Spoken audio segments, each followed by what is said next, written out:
Imagine a world lit only by firelight and the moon. The crisp autumn air carries the scent of wood smoke and decaying leaves. It is a time of transition. The days grow shorter and the nights grow long and cold. In this world, the boundary between the living and the dead was thought to be at its thinnest.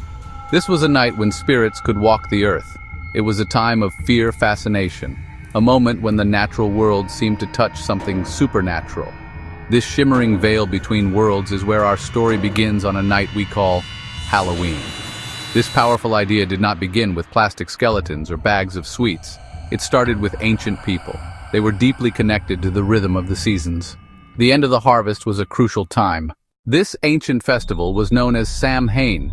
It was celebrated by the Celts over 2,000 years ago in the lands we now call Ireland, the United Kingdom, and northern France. For them, the new year began not on the 1st of January, but on the 1st of November. Therefore, the night before, October 31st, marked the end of the old year. It was the end of summer and the harvest and the beginning of the dark, cold winter. This was a time often associated with death, and the Celts believed that on this night, the worlds of the living and the dead became blurred. The Celts were a pastoral people. Their lives depended on the land and their livestock.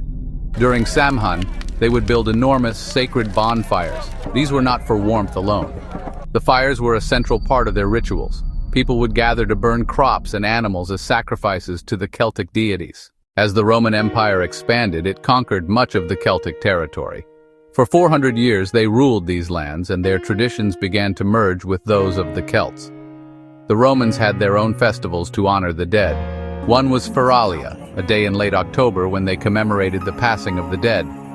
Another was a day to honor Pomona, the Roman goddess of fruit and trees. Her symbol was the apple, which likely became incorporated into the Samhain celebrations, perhaps giving us the origin of the tradition of bobbing for apples, a game we still see today.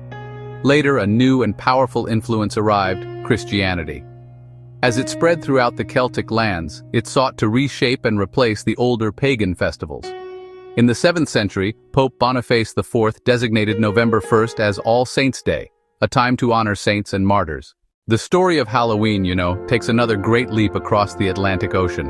In the mid-19th century, a great famine struck Ireland. Millions of Irish people were forced to leave their homeland, and a great many of them immigrated to America.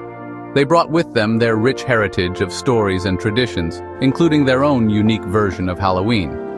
In the New World, these customs began to mingle with those of other European ethnic groups, with the beliefs of the American Indians, creating a distinctly American version of the festival. Initially, the Halloween celebrations were most common in the colonial settlements of Maryland and the southern colonies, where Irish communities and Scottish communities were largest. The early festivities featured play parties. Today, Halloween is, a creature of many forms, celebrated with unique variations all around the world. In the United States, it has become a commercial giant. We see it in the elaborate haunted houses, the incredible variety of costumes, and the sheer volume of sweets sold. The jack-o'-lantern, carved from a pumpkin, is a quintessential American symbol. This tradition itself evolved from the old Irish practice, carving spooky faces into turnips, carving spooky faces into potatoes to frighten away wandering spirits like the infamous Stingy Jack. The larger native North American pumpkin proved to be much better for carving. But America is not the only place where the spirits of Halloween roam. In Mexico and in many Latin American countries, the celebrations of Dia de los Muertos, or the Day of the Dead, overlap with the Halloween season. This is a joyful, multi-day holiday where families gather to honor and remember their deceased loved ones.